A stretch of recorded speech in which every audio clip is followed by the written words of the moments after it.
All right, excited for this one. We've got a career exploration topic, and for those of you starting in Big Four, specifically audit, we're going to talk today about why auditors make great consultants, and then get into, if that's something that interests you, how to make a fulfilling transition. So pleased to be joined by a distinguished panel of some really great consultants, but I'd say even better people.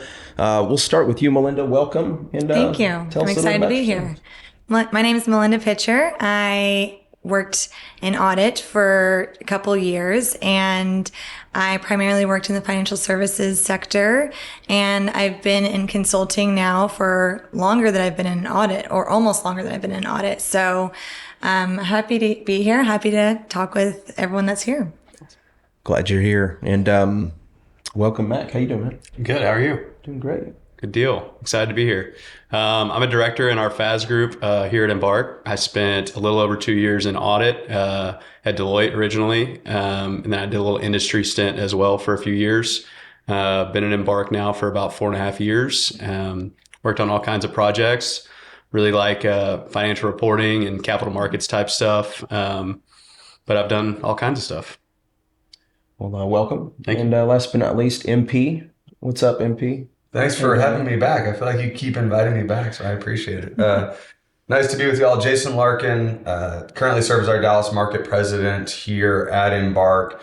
Prior to joining Embark, spent 3.5 years on the audit side, focused a lot in insurance audits, and then ultimately made the transition over to another Big Four firm in consulting. So spent about 9 years in consulting in the Big Four, then moved over to Embark, and have been in Embark for a little bit over 2 years now.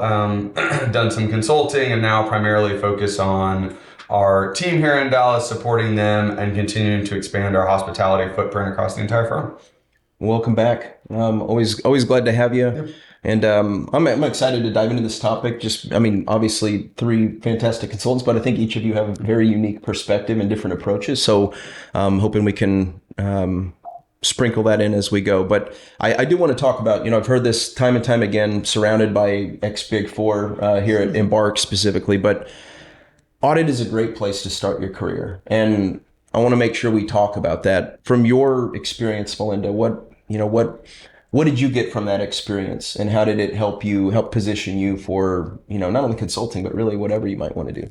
Yeah. So like I said, I wasn't in audit for, 9 years, 10 years that you see people in the Big Four. And the time I had there, and I feel like the majority of people will feel the same, that it's kind of expedited. So a year there, 2 years there, 3 years there feels a lot longer. And I think what you learn from there is a lot more than what a typical 3 years. So for me, what I really took from audit was about how to be resourceful, and about how to, when you have a problem given to you don't know how to handle it. You don't know how to find the solution, but also you don't have time to sit there and rabbit hole into research or in guidance or things like that. You have to know what's on hand. You have to not only be a resource to what's materials you have, but also the people around you, leveraging up and down who has the best idea on things. And I think that has really excelled myself into the consulting world, because, consulting is just that. It's every single day that you don't know what's going to come. You don't maybe not have the solution, but you have that resourcefulness that's kind of unmatched when it comes to having that attribute in as a professional. And it kind of makes consulting a lot more seamless, because you have the confidence to, when a client comes to you, ask the question, you may not have the answer right now, but you have the confidence that you will be able to provide them that answer soon. How long, I'm curious, you said, confidence. Mm-hmm. I would imagine, and I did not spend any time in Big Four, but I would imagine the environment you just described sounds very, very different from the school environment. Right? Yeah. Where it's okay, go research. Here's the answers we want. Here's the score. Good job. Mm-hmm. How long did it take you to develop some of that confidence? Honestly, I would say 2 years to develop that confidence, especially your first year as a first level staff. It's no joke. It's pretty hard. It's the whole year I was on one main client. And so I never really saw repetitiveness until a year after, where I could say oh, I remember that last year. And at that point, you're teaching the year below you, and as a first year, you're teaching interns. So you have to be able to have that confidence to teach others. Otherwise, that's not going to work. And So I would say after when I really start to senior jobs, when I was able to coach people below me, but also project management, like it gave me that fulfilled confidence that I feel like, okay, I'm actually doing my job well because I've learned to adapt. And I know it's cliche, but being comfortable of being uncomfortable. Yeah. So that's kind of where that was blossomed. How about you, Mac? What was the experience like for you, and what did you get from that experience? Yeah, I mean, like Melinda, you kind of get thrown off the deep end immediately, right? And so you really do learn to, I don't know, just think on your feet, figure things out. And at the same time, you kind of get a technical knowledge base that I think is really important. You may not see a super wide variety of things, just depending on what kind of clients you're working on, right? But you do get a technical knowledge base there. You learn so fast. You have to learn so fast. And so just kind of, I don't know, getting those experiences, it just really sets you up for success going forward. What was something maybe early on in audit that you struggled with that, by the time you left, you were transformed? Sure. One thing that really sticks out to me is I feel like you learn how to best use your time. Like, hey, am I spending my time on something that's really not that important in the grand scheme of things? Are there other things I should be focusing my time on that are more important, that are going to be more important to the audit? I don't know. Just I think that's a big one, is like seeing the bigger picture. Like, is what I'm working on and wasting all this time on really that important, or are there bigger ticket, more important items I should be focusing on first before I move on to these other things? How about you, Jason? I feel like I'm sure you can add on some additional perspective here. Yeah, it was a little while ago, so I got to dust out the cobwebs a tiny bit. But I think the things for me, and I always encourage people to start their careers in audit, because I think it creates a foundation of understanding how financial statements come together and how processes work, right? And when you build that foundation of understanding, you're going through an audit and it's like, okay, I'm auditing this financial statement line item. How did the information ultimately flow up into that financial statement line item? And so you go through the audit procedures and you go through the walkthroughs from a control standpoint, you really understand how business actually works. And a lot of times, at least for me, being in the Big Four audit, you saw large, complicated clients, right? And so you got exposed to things, to Mack's point, that were very difficult to understand. I mean, I remember my first year, I walked around, I had no idea what I was doing. I'm like, I don't understand anything about what's going on.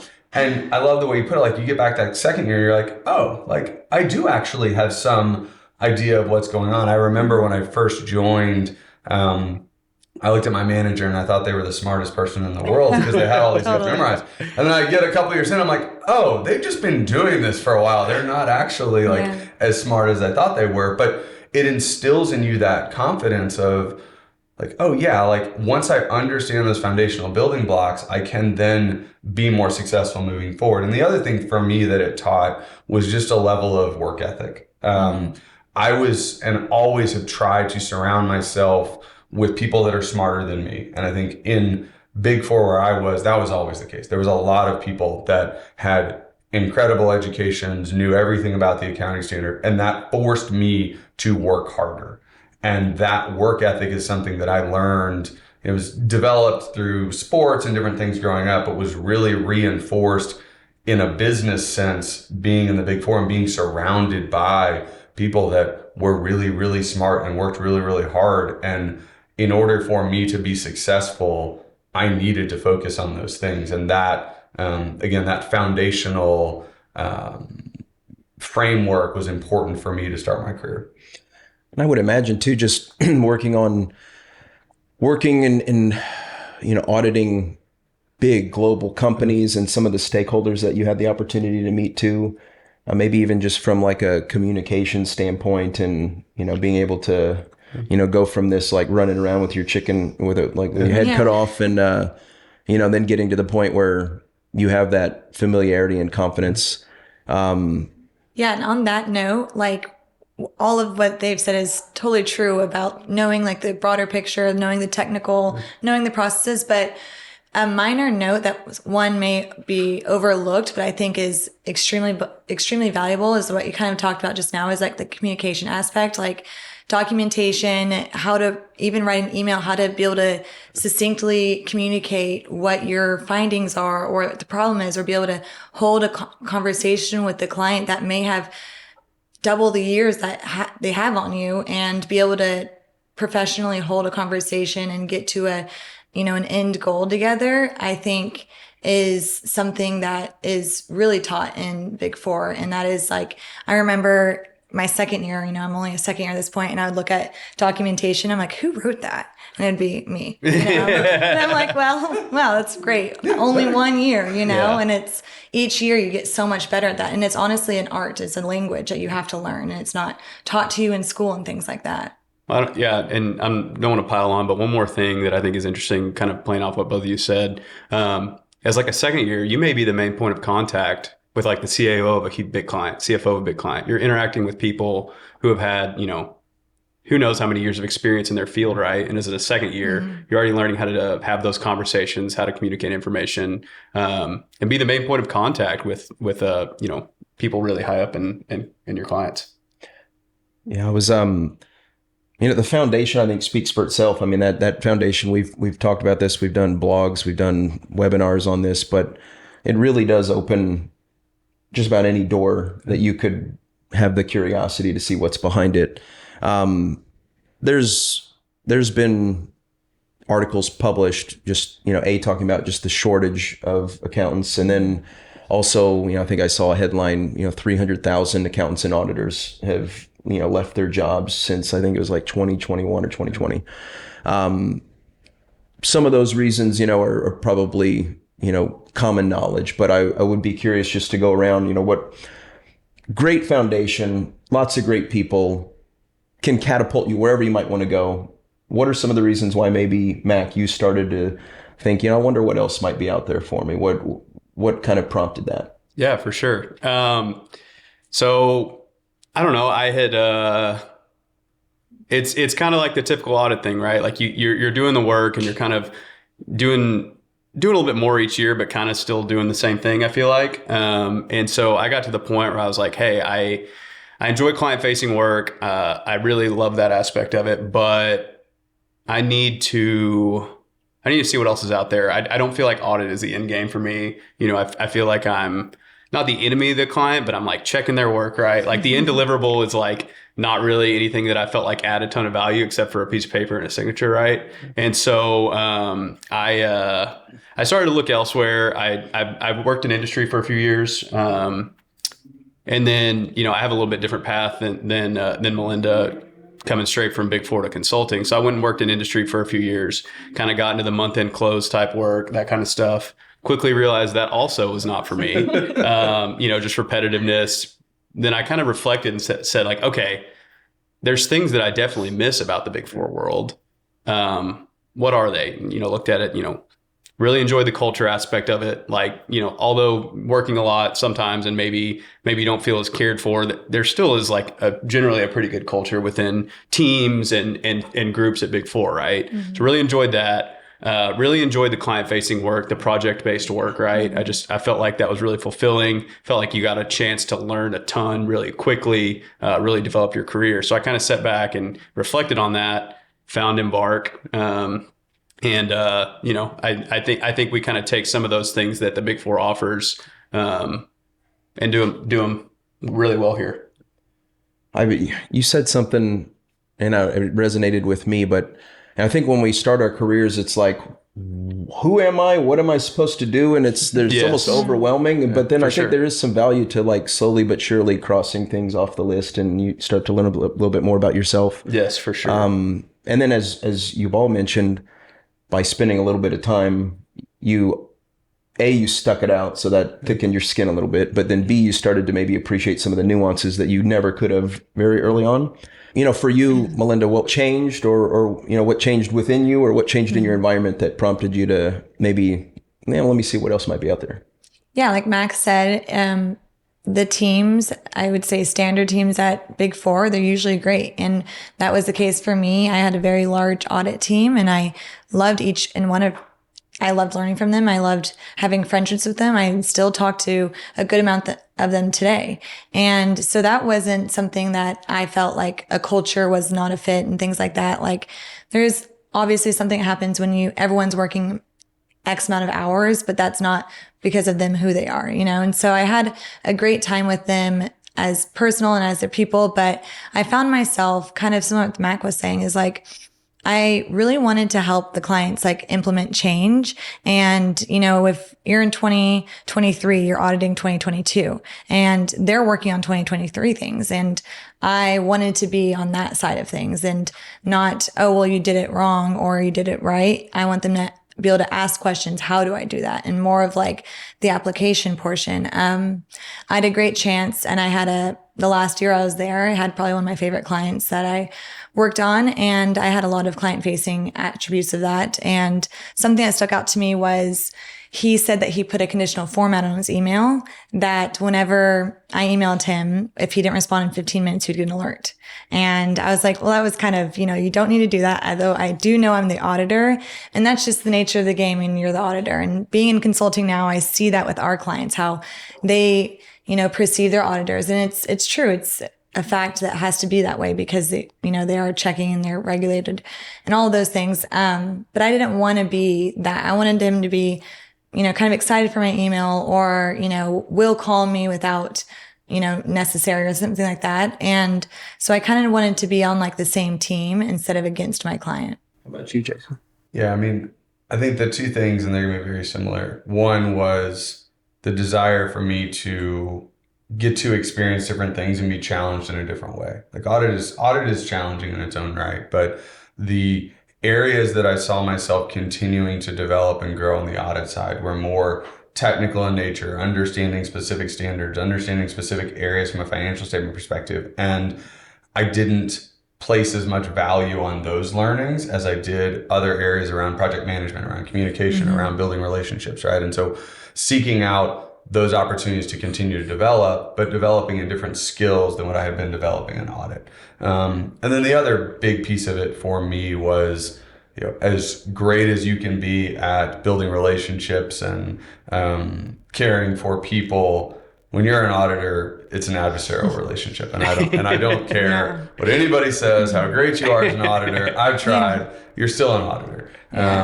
You know, I've always described it very simply. You know, the auditor sits on the other side of the table, and as a consultant, you sit on the same side of the table. And the value of being invested in an organization that we're helping and being able to actually help them move their agenda forward. I love what you said about, you know, real time, right? It's not we're dealing with last year, like we're dealing with current problems and future problems. And that piece of it was very appealing to me. And those are really the two key reasons why I made the transition. A couple of questions come to mind.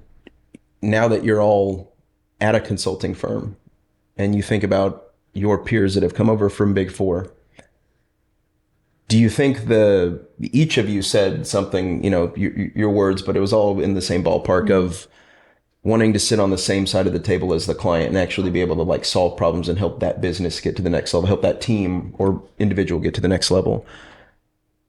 Is there anybody else in consulting who doesn't share that one, that particular, you know, passion? You know, I mean, are there other reasons maybe that consulting offers something of fulfillment beyond that seemingly universal theme? I do think there's another potential caveat, and I think I also experience it, is as a personal career and just kind of what I want to do for my life, I wanted my skills to be transferable. I felt the longer I was in audit, I got really good at, you know, you get really good at audit, but, you know, you can't solve a multitude of problems, especially if you're in one industry. And within consulting, it's kind of like you open your wings and you get to kind of touch everything. And that's kind of where it brings full circle back to the confidence. Is like, now that I've been here for almost 2 years and I've had multiple projects, I feel a lot more confident going into a new project that I can be successful. And, you know, and it's because I've had such various projects and there's no two that are alike. Where audit, I find, you know, the procedures are pretty similar across the board. So that could be another potential reason why consulting is a good fit. Yeah, I mean, you can be a fine consultant and not be driven by trying to help your clients, right? You can be driven solely by, I want to get my own experiences, I want to grow and develop, and you can be a fine consultant. But the best consultants are the ones that actually do care about making their clients' lives easier. And that's the differentiator is, yes, you're still growing and developing, but you're also helping someone else achieve their objectives. And that is true consulting. Because when you walk into a client and you think about, okay, hey, here's what I think my problem is, that may or may not be their problem. And the role of a consultant is to understand, take that foundation of understanding financial statements, understanding processes, and truly identify, is that really the problem or not? And then help them solve that problem. And that's the difference, right, between the good consultants and the great consultants. And so I would say you can come over to consulting without the desire to help, but your clients will have a different experience if you approach it in a way where you actually care about making their life easier. And I would even, going back to what Melinda just said, being in an environment where I'm around consultants who think that way, I think also helps me get to the next level too. For sure. Because you're going to see solutions that maybe you didn't consider, and that's just going to expand this universe of possibilities. Mack, you mentioned, you went to industry first. I did. Real quick, why industry over consulting at that time? Just to be honest with you, I didn't really know about the consulting world that much at that point. To me, I think 7-8 years ago, however long it was, the industry just wasn't as big as it was now. There wasn't as many opportunities for people coming out of Big Four to go do that. Had I found that first, that may have been the right play for me. But at that point in time, I knew that I didn't want to be an auditor. I wanted to be back kind of more on the operational side of things. I knew that, and that was the best move for me at the time. I think I learned a lot in that role. But you kind of get to a point where you kind of cap out, or at least that's how I felt, right? Didn't have a lot of room for growth in my company. I was kind of doing the same thing, and I learned a ton about the industry and how operational accounting works and all that kind of stuff, which I think has been very transferable to my skills here as well. But at some point, I kind of got to the point, I was like, hey, I want to learn more. I want to go help some clients. I want to get back to client facing role, add some real value to some companies. That's how I ended up here.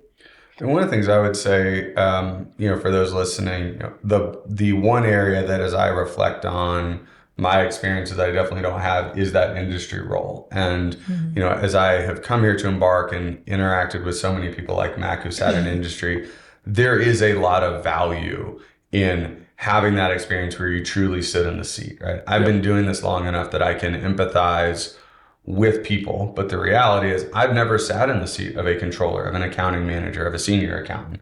And so I encourage people to view that as, a very real opportunity as you continue to progress in your career. And, if you find the right company with the right experience where you are able to learn and grow, there's significant value that can be gained in those industry roles. I think sometimes individuals coming out of audit, may not look as favorably on those industry roles. And I can tell you from all of the people I've interacted with, there is significant value in that. And I've observed that firsthand from people. And so just wanted to share that perspective from somebody who hasn't sat through that, but has watched how impactful that can be for people in their career.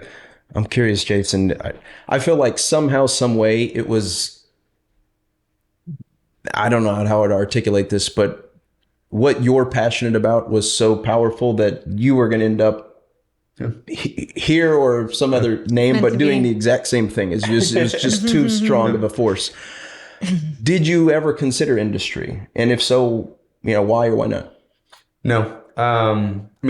Yes, of course, there was, did job interviews in industry, but I think ultimately for me, I love why I am here, why I do what I do is my desire to positively impact people. And I believe in professional services, that is the best way to do that, right? And as I have gone through my career, all of my decisions have been rooted in, I think professional services allows me to ultimately positively impact people. And, it's funny, Mack, you talk about, when you left audit to go to industry, not really having, consulting not really being an option. When I joined, when I transferred from one Big Four to the other and joined consulting, I was the second person in Dallas. we had no, like, we were building something as we were moving forward. Like, it was a very new industry, but it was rooted in, I want to be around people that are smarter than me. I want to be in professional services, and I want to be challenged. And those things I felt like were more likely to occur for me in professional services than they were in industry. That's not to say that there aren't incredible companies within industry that have incredibly talented teams, that everybody is growing and learning and developing. But for me, professional services always aligned with those three objectives of what I was trying to do for my career. Yep. Melinda, do you have anything to add to that particular, perspective? Yeah, for me, I didn't consider industry. I thought of it, but I didn't put action to it. I didn't interview. I interviewed with multiple consulting firms, and I felt like I wasn't ready to choose a path. And, when you go in industry, like, you kind of choose a path. I mean, you can always deviate from, that path, but I still wanted that client services because I didn't know which industry. If I wanted to go to industry, I wanted to go in, I had only financial services experience in audit. And so I wanted to see more out there, and I wanted to have longevity in my career. I did not want to be hopping from job to job. And I took the next step after Big Four very seriously of, like, where could I see myself longer term, and find, if I was to make a move after that, be very intentional with that move. And so, I'm happy that we don't have industries here, where I am still in financial services, even though when I came over here, that's all I wanted. I have seen a vast majority of various different industries, types of projects, things of that nature that, if I had to leave the industry today, I would have a way better idea of what that looks like. Great perspective. Before we get into what your experiences were like, early and then throughout your consulting careers, for the person who's listening, who's in audit today, at some point along their journey, what is the ideal amount of time they should spend in audit? Even if it's a little bit uncomfortable, like, when is the right time to graduate to their next thing? Sure. My perspective, I think it's really valuable to get at least 1 year under your belt where you're senior or in charge of the job, right? Yeah. You get the chance to kind of be the main point of contact for the audit. You get a chance at a really young age, typically, to teach people, coach upward, coach downward, and just manage the whole project. I think that's a really valuable experience to gain as a senior. Why is that so important, Jason? As we've talked about in other episodes, right? The ability to be put in situations where you are going to fail and how you learn from that is critically important, right? You talked about being comfortable in the uncomfortable, right? Like, being in charge of other individuals at 23, 24, 25, it's really hard. Yeah. I'm in charge of them at a much later stage. I don't want to disclose my age, but, like, it's really hard, right? Mm-hmm. But those experiences of what worked and what didn't work that early on in my career helped me to begin to lay that groundwork on, how do I support people, right? Not manage people. How do I support people so they can be successful? And there's an element of watching, there's an element of learning by observing, there's an element of doing. And, you move into consulting, and ultimately, a lot of times, right, you start in consulting with doing and executing, and not supporting other individuals, identifying what projects other individuals are going to work on, right? Navigating the entire success of the team and not just your success. And so to get that experience, even if it's just for a year early on, I think allows people to adjust the trajectory of their career. What I'm hearing is it sounds like there's so much more than just, while the technical foundation is awesome, yeah, there's so much more than that. And for somebody who may, get in there and just be like, wow, this is not for me, there may be some other, maybe pause for a second and think through it a little bit more and say, well, what else can I gain from getting through this? I'll also develop as a leader. I'll also develop as a project manager, et cetera. Yeah. And I think that's important to note, is that pause component, because as a senior or in charge, all the things you said is so true, but that is not your only job. You're also in test work areas, process areas that you've never seen before because you're now a senior. You now have more complex areas. You're not just doing cash or, what you do as a staff. And on top of that, you have to lead a team. You have to have that project management when you're already stressed. And I think that kind of brings back to Mack's point where it's like your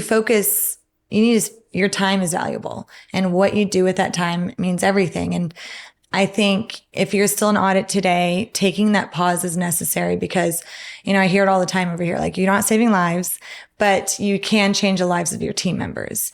And taking that pause, like kind of resetting and realize and I did my last year, especially if you feel like you're kind of one foot out the door, thinking of what else is out there is like, Big Four can provide you with so much opportunity and so much knowledge. And I think when you feel like it's time for to look elsewhere, take as much in as you can. Learn from your managers, see what type of manager you want to be, learn from your partners, get close with them, maintain those connections and learn from people below you and learn, documentation, things of that all Big Four have, done so well. And I think you learned so fast and taking that pause and realizing what you want out of that. If you already know, you're looking elsewhere, take as much as you can before you leave. And I've observed, both of you, but, Melinda, especially you, the intentionality around that, right? It is a conscious choice on how do I take advantage of this opportunity in front of me? Because guess what? It is an opportunity. Not everybody gets to be an audit at the Big Four. And so how do I intentionally take advantage of that opportunity to figure out what I can learn, right? And it's going to be different for every project, every person, but take advantage of that. I think we've just done a comprehensive deep dive on everything leading up to the part that if I was in audit and I was getting excited about, I could relate to maybe some of the reasons why you left. And, I've developed this strong foundation. Consulting is an option. The question I would have would just be what kind of work are you doing? What is it actually like on the other side? I want to know everything. I want to know the positives. I want to know what you've been exposed to. And then I also want to hear what are some of the new things that I'll be experiencing that will be a new challenge for me. That's 10 questions in one, but Matt, get us started somewhere. What did you do? What have you been able to do since you became a consultant? Yeah, for sure. So I'm just going to start with one thing that I've learned as a consultant, just being at Embark. So the biggest thing to me is, first of all, you have to accept that you don't know every single answer right off the bat. You may come in here thinking oh, I'm a hot shot. I was a stud in the Big Four. I know what I'm doing. You're not going to know the answer to every single question. No. It's accepting that and then realizing the way to be a very good consultant is to be able to find the right answer and communicate that to your client and put that into action. I think that's the biggest thing that I've learned since I've been here that will make you a very successful consultant. How about you? Yeah, I agree with what Mack was saying is, I keep talking about this confidence piece, but that kind of what Mack was saying provides that. And also the resources and support and admitting that you don't know the answer and going to people who may do or that can support you. And, I'd hope this isn't the case for all consulting firms, but Embark does a really good job of that support aspect where a lot of times I don't know the answer for what a client asks me, but I know I have the support and I'm not alone. And, I'm not going to, if I'm going to fail, I will have that support and I will learn from that. And something that I find here, I've done, continuity roles as well as technical accounting roles. And like I said, every project is very different from what the client needs to what your internal team looks like. But I think in consulting, it's very similar to the Big Four where you see the person above you, you see what they're doing and you can learn from them and eventually take it off their plate and do it yourself. And you're not confined to your responsibilities at your level. You can exceed that. You can go diagonal. You can talk to the MD if you want to. It's not, it's kind of like a one team, one dream type thing. And I know audit says that and everyone says that. Probably the whole accounting industry says that. I am in the dream team, but I think it allows you doing really well for yourself and wanting to learn and grow is really important. But I think the most important is also wanting that for others around you. And I think that's embodied here. And I think that's embodied within consulting because it's also bleeds into wanting that for your client too. If they ask a question, you don't just give an answer, you explain why that's the answer. It sets them up for success. I feel like I've asked you this. At some point, I'm going to remember the number, and that should be part of my prep process. That's all right. 1% better after this. How many consulting engagements roughly have you been on over your career? Oh, wow. Probably worked on 75 to 100 different companies over the course of my career. And how many consultants would you say you've had an opportunity to manage? This is a new iteration of the question, Kyle. I wasn't prepared for this one.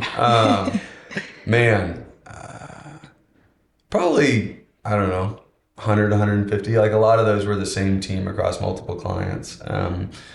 Throughout my career, have been really fortunate to have teams that I kind of migrated from project to project with. Mack being one of those lucky or unlucky people that I continue to drag into other clients. But yeah, I have had. He does the same to me. Yeah. Yeah, I do the same thing to Melinda. It's a compliment. But I've had a variety, just a huge variety, and that's across all industries. Different sizes, different stages of where companies are at in their career. So yeah, been fortunate to see a lot of different things. What I know we've created some content on this, but what are some of the core skills that are required that maybe, I know we've mentioned a couple already, but what are just some of the, like the longer you're in consulting, the more you're going to need / the better you will be able to execute relative to these skills? Yeah, I mean, I think we, as you said, we've had the webinar on the 5, just like the analytical, critical thinking, attention to detail, communication. Those are all important. And I think absolutely critical to success. But if I had to distill it down to one thing, it's a client-focused mindset from a consulting perspective, right? Like, how do I make my clients' lives easier? Because ultimately, everything in and around consulting can get rooted back to that, right? Like, you think about, you go out to a client, you're trying to understand the problem. Like, okay, what are you dealing with? How is the data flowing? How is close going? Whatever it is, right?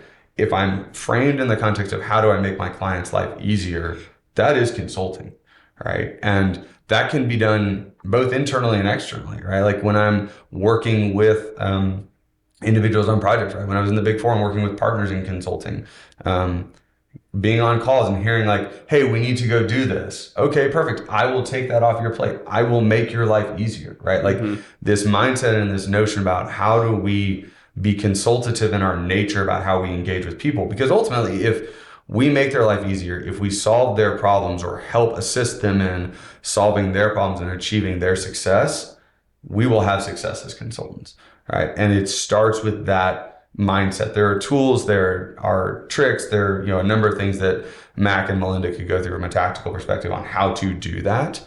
But it all starts with, you have to show up with this mindset of, how am I going to make your life easier? And that's consulting. I think that's a great compass. And being around people who think that way is a very different experience, even from like an employment standpoint. Yeah. I think what's intriguing that each of you have said is that, there's, in addition to that, there's also this diversity of challenge. And I'm curious, and I know the answer is it depends, or it's different for every client, but can you give me some examples of like, what are some shorter engagements? What are like some shorter engagements that maybe, and what is a kind of time period for that? And then what are some longer types of engagements, and what's a typical time period for that? Sure. So I'll start. I've been on some both, very short engagements, and I've also been on an engagement that was 2.5 years long. It just depends. So, if a client maybe has a very specific transaction or technical accounting problem or something like that, maybe they just need a memo written for a technical accounting transaction that they have to account for correctly, and they just need some documentation for their audit, right? That may be an example of a very short-lived project. I don't know, a week, a few days. It just depends, right?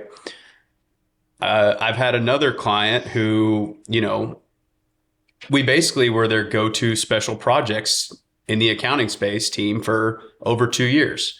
They had a large transaction where they made a couple really large acquisitions.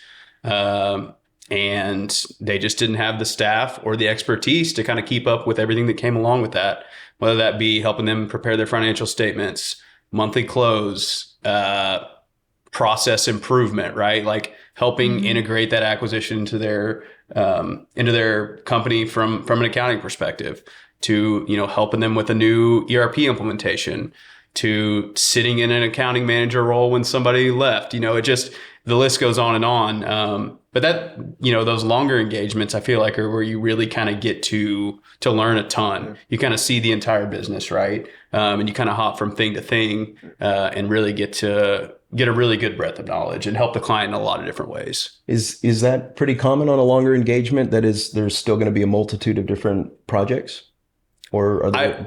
From my experience, I would say we definitely have some longer term engagements where clients just love what we're doing for them. And so you may just sit in a role with them for a long time. Yeah. But I would say typically, at least from what I've seen, if an engagement really is very long term, it's typically because they have a multitude of different issues or things that they're working through. And we're able to come in and kind of move from thing to thing and work through that with the client. Melinda, if I'm in consulting, I guess everybody could chime in on this one, but let's say I have been doing something, I want a new challenge. Like, has it been, what's the degree of difficulty to say, I want to go learn this and then be able to make that happen?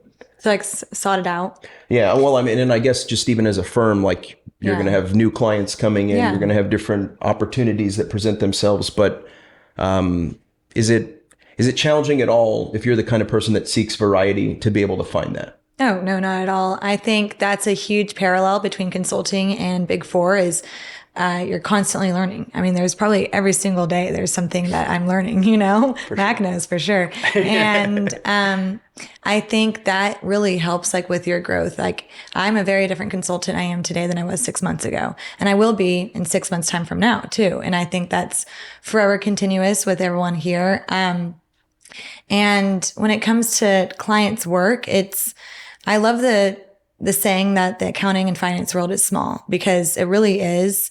And it seems large, but everyone kind of knows each other in a way. And my favorite story was I was on a process improvement client and I was out there for maybe 4 months. I found out that my client knew my previous client as friends, they're buddies. They had happy hour. Embark came up. They said, oh, Melinda did that type of project for me. Next day he calls me and says, I didn't know you could do that. How about you start doing that here? And I was like, okay. So, you know, it was something out of my comfort zone. It was something I've previously done before, but not with the help of a large team. And this was kind of a more individual basis. And I think that those turning points kind of like in a project or a career where you like are really scared, honestly, is I look back on that time and that was like the biggest moment for me as a consultant and as a professional of like where I'm at today.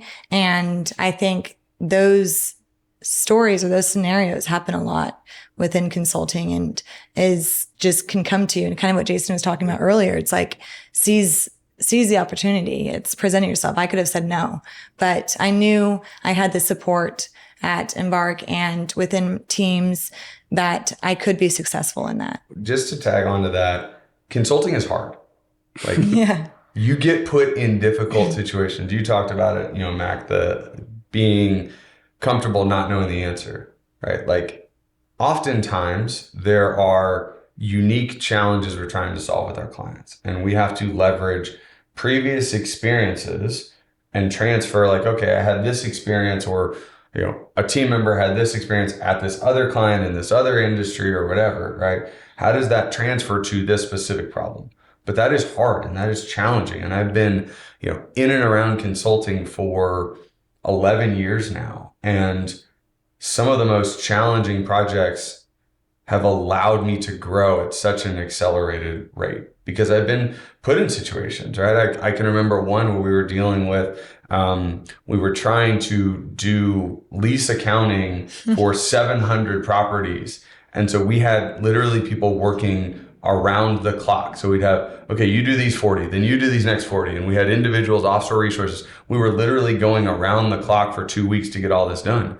It's one of the most stressful 2 weeks I've ever been a part of. But guess what? I learned how to support and manage and, communicate, right? And keep 20 people doing 20 different things aligned to achieve an objective.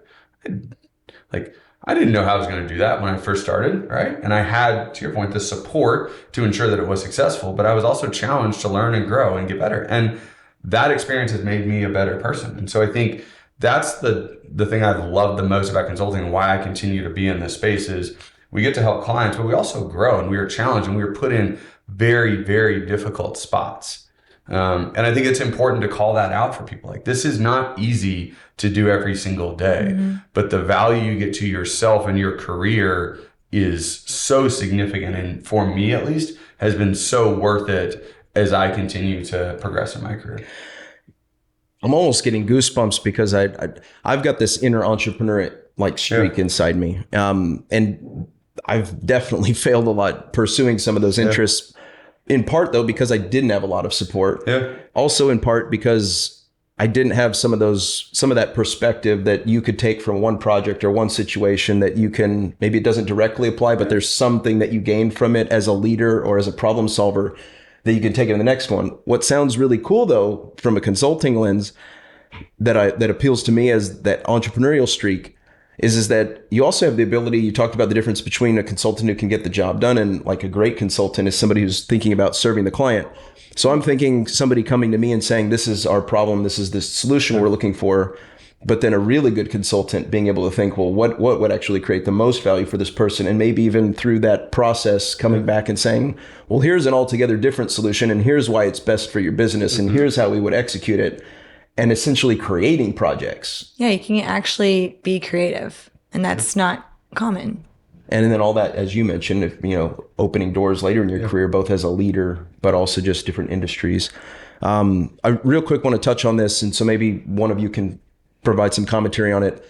Lifestyle changes from audit to a consulting life, and then maybe even just like earning potential changes. And I know that might vary by firm. I feel like there's a certain level of flexibility you get in client service work, regardless of where you work. Obviously, during busy season, during audit, you may not be nearly as flexible. In fact, it's probably not flexible at all.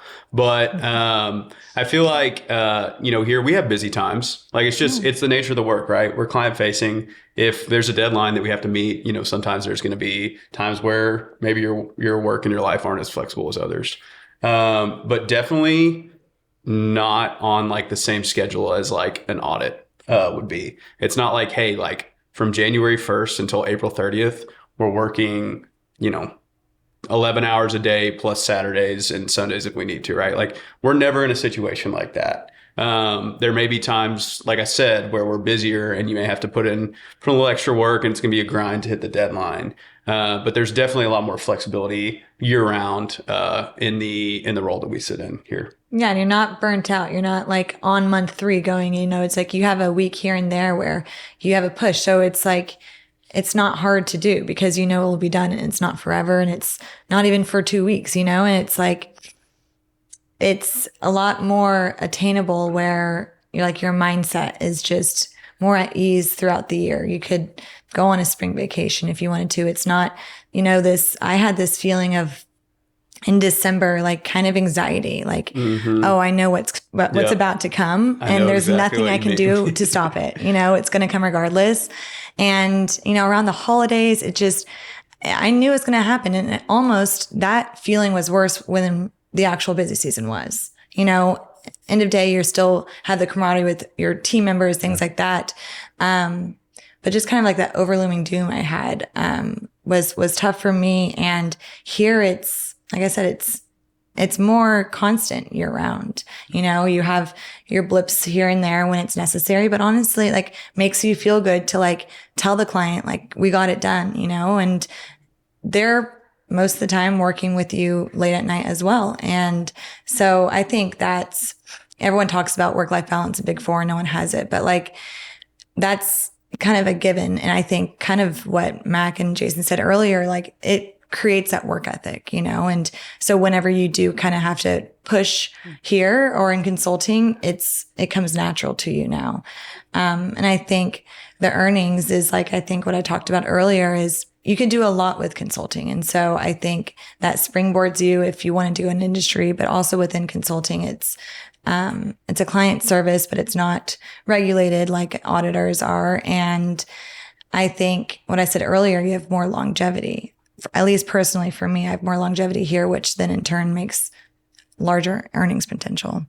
Yeah, and I think a larger variety of different options, right? Like as an auditor, eventually you're going to get siloed into a specific industry, most likely, right? And so your earning potential or even your career projections, right, are more limited. Whereas in consulting, there's such a wide variety of different options, right?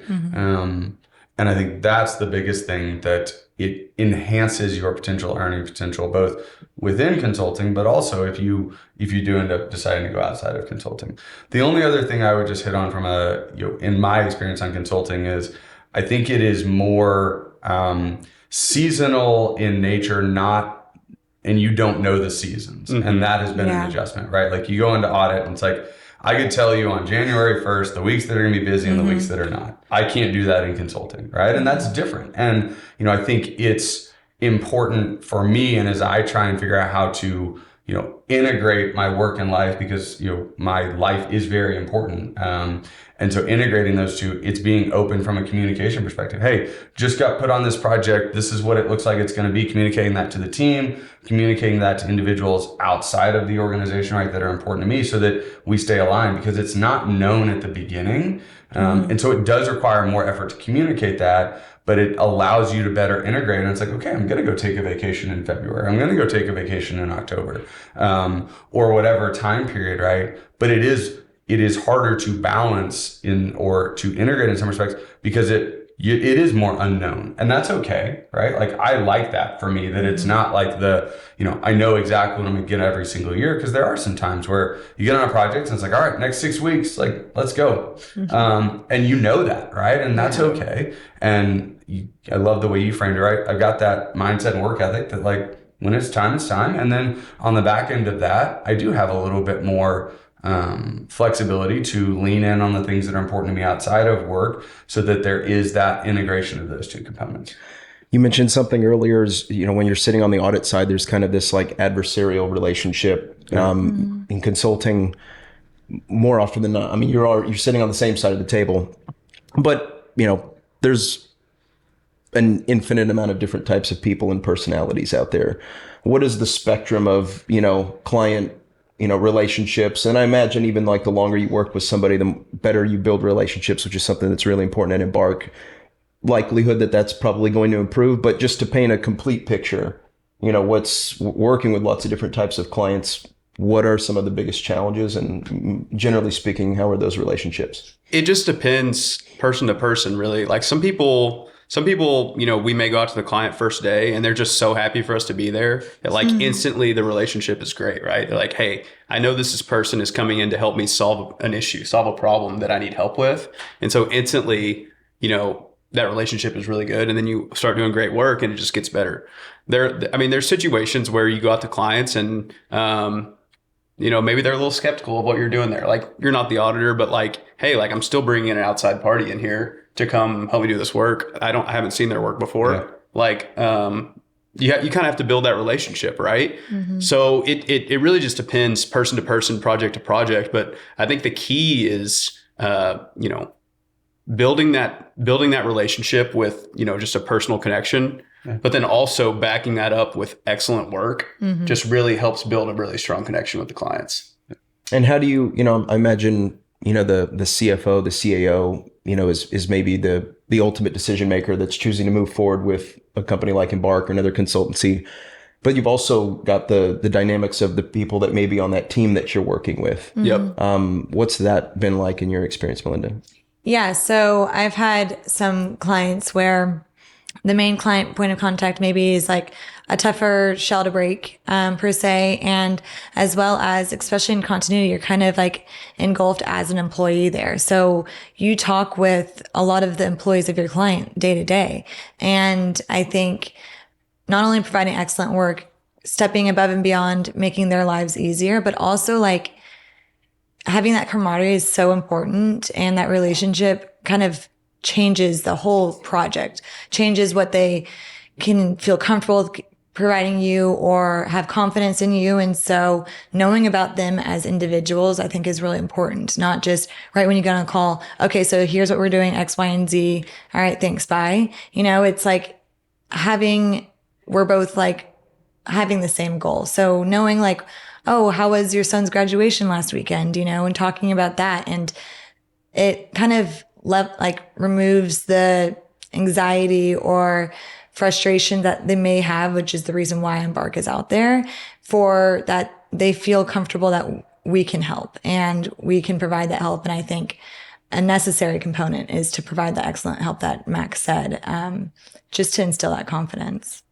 Sounds like one of the big differences is that you actually will have, you don't know where it's going to go or what it might take to get there, and you'll be challenged and you'll grow because of it, but you're going to have the opportunity. Yeah, and like recognizing that frustration. Like, I think in auditing, it's like you can't let the auditors or you can't let your client know that this is a complex area, like you're frustrated or it's like hard for you. Where in consulting, it's like, I've had clients where I'm like, oh man, like another blimp in the road, like this is going to be a tough one. And, we laugh about it, but it's obviously going to be hard work ahead. But you have that kind of same side of the table situation where you see them as more as humans, I want to, I think one of the things we try to do on this podcast is leave our audience with some actionable tips. So I think we've touched on just the advantages of starting an audit, what you can learn, how long you should, be an audit, and what you should aim to get out of that experience and how that can open doors for you later. Talked about the upside and just different myriad of experiences within consulting. Next steps, so I'm in audit today. I'm super pumped up about what I'm hearing. Those are the challenges, those are the opportunities I want to be able to experience. How do I choose the right consulting firm? How do I position myself as somebody who maybe I don't have consulting experience? How do I market my audit experience? Yeah. Where should we even start, Jason? Yeah, I think it's never being afraid to have discussions and evaluate what makes sense for you in your career. And I always encourage, we encourage our team here to do that, right? It makes you more excited about what you're doing when you get validation of, okay, yeah, I am headed down the right path. And so I think having conversations with different firms, you can't do it every day, but having conversations with different firms to understand how do they approach supporting their people so they can be successful, right? Consulting is a team sport. So how do you support your team? What is important to you? How do you plan to grow? What is the ways in which I can develop? Because the reality is, if you have the right mindset, that will show through and you will have those opportunities presented to you. But you also need the support and the professional development and the team around you so that you have a safe space to grow. And so that's the thing that I always encourage people to really lean in on, trying to understand is like, how am I going to be supported? Because guess what? I've been an auditor. Now I'm about to be a consultant. I know this is why I want to do it, right? I want to help clients. I want to continue to be challenged, et cetera. But I don't actually know how to do this. How are you going to help me to be successful? And that's the biggest thing that I encourage people to have those discussions and understand is, I'm going to do what I can. What are you going to do to ensure that I can be successful? What are some things that during an interview process that you might get asked that you can maybe be able to take what you were successful at in audit? Or does that even matter? Is it like, if I know you've been in Big Four in audit for a few years, I probably know you can handle this. So then what other types of interview questions should I be prepared for? Yeah, I'm going to switch that up on you on what questions you should ask them. Perfect. Because I think people forget in an interview, and it's a very nerve-wracking experience, just going through an interview and finding a new job, but you also are interviewing them. And I don't think that should be taken lightly. You are obviously need to do well and perform well that they want you, but you also have to want them. And so asking harder questions is necessary because for me, I would rather have no surprises. I would like my expectations set. I would like to know what it's like, that support aspect, and to ask. I remember during my interviews, I asked, what support do you provide your employees that doesn't include the client? And this one consulting firm could not answer. They're like, well, we provide great work so our clients are happy. Well, no, you said client, try again, And I think also I was a big pro-con list girl when I was going through. And so making that, or finding your why prior to going into these interviews, and finding a firm that fits what you want versus finding, making the firm fit into what you think you should have, is important to do. I say take the process, take your time. I wouldn't jump to the first one. Interview multiple places, allow your first interview. A lot of people haven't interviewed in years at that time. I don't think I did well in my first interview out of Big Four, to be honest. I think practice is important, and also having interviews makes you realize what you want. And I think as long as you stay true to yourself of why you're wanting consulting, what is like the most important thing to you personally and professionally, and then go from there. Retweet all that. That was amazing. That was Thank good. you. Yeah, for me, I think a big thing is Melinda touched on pros, cons list, but really self-reflect and think about okay, in the role that I'm in right now, what do I really like about this? What do I don't like about this? Figure out those things that hey, these are things that I want to continue to have present in my career. Here are the things that I'm good at and I enjoy doing. Here are the things that I don't enjoy about where I'm at. Here's the things I don't enjoy doing, and use that to as a roadmap for your next step, right? Don't rush into it. If it's not the right fit, don't jump into the first thing. I just think really taking your time, self-reflecting, figuring out what you really, really do, really like about where you're at right now and what you maybe don't like, and then kind of using that as a springboard is really, really helpful. That helped me a lot whenever I was, because I don't necessarily know that I did that in my first career change, but after I did my industry stint, it really was hey, I sat down and thought really long and hard about what I liked about my time in Big Four, what I liked about my time in industry, and then what I didn't like about either one of them, and kind of just really helped me figure out what I needed to do next. That's some good stuff. Even just, knowing yourself, but there's so many, whether you even be sharing, here's what I don't want to do, here's what I don't like, or turning that into questions. I think and I love that you mentioned talk to multiple people. I think a lot of times it's, well, maybe I'm not happy in the role that I'm in, and this sounds a lot better. Let me go take that because it's right here waiting for me, right? But talking to multiple people lets you be able to kind of really benchmark it more accurately. And this may not be a popular view, but for me, I always encourage people to talk to your current employer and your current team. They know you well, right? Have those honest conversations. If those individuals are going to treat you differently as a result of that conversation, that probably tells you what you need to know about your ability to succeed in that current employer. If, for our team, when individuals come and talk to me about considerations outside of this firm, I love that. So I can share and answer questions about, here's where we're headed as an organization. How does that align with what you're trying to do? The way you framed about what is it that you want to do? Here's where we're at. Here's what we're trying to do. If there's another opportunity outside of this place that's better for you, I love that. And I'm going to be the first person to support you in that, right? And having those conversations, and I think there's a lot of individuals that are afraid in that, but for me, especially when I left Big Four to come to Embark, I talked to 12 different partners, and every single time through every one of those conversations, it was more apparent to me what I needed to do, right? And I am so appreciative of those individuals and the time they spent, because it allowed me to inform, yes, this is really what I want to do next in my career, right? Because you think you know one thing and you start to have conversations and you start to go through it. And by the end of it, it's yeah, I know what I'm going to do. And encourage you to do that, not just with people outside of your organization, but with people within your organization. And it feels like if you do that, if you have the discipline to do that, if you're maybe exercise a little bit of patience, that's got to be a pretty good feeling, because it's not so much I'm leaving and I'm not sure what's going to happen. It's more like, this feels like the right fit. I can tell the people. You mentioned something earlier, Melinda, that it's a small world or something to that effect. how you leave your firm too. I would, is you never know who's a potential client in the future, or where they may be a CFO in 3 years, and Right. what's going to happen. Yep. What are some best practices in terms of how you leave? I think also just to remember it's not personal. It's a career change for yourself. It's not personal that against your team that you no longer want to work for that partner or that manager, or whatever it may be. And to also have that level of respect that they have taught you from, if it's your first career in Big Four, they've taught you from the ground up, and they put long hours into you, and you've been able to learn from them. And I think even if you had a mentor within there to maintain that, I think leaving on a good note, kind of what Jason was saying, is I had a manager that knew months before I left, and I talked to him about it. And I felt like, he wanted my best interest at heart. And I think that's kind of, it shows that when people leave, it's, again, me not liking audit has nothing to do with my team members. I just don't like audit.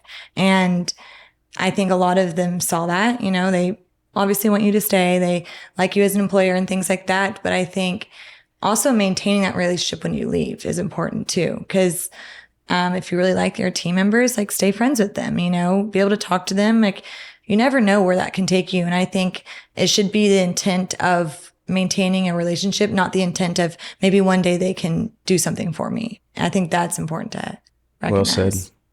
Anything else, Dan?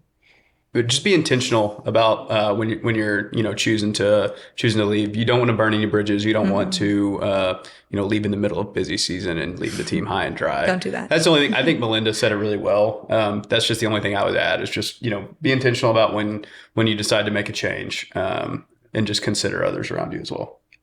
Bring us home. Yeah, I mean, I think that is your last impression you're going to leave with those individuals.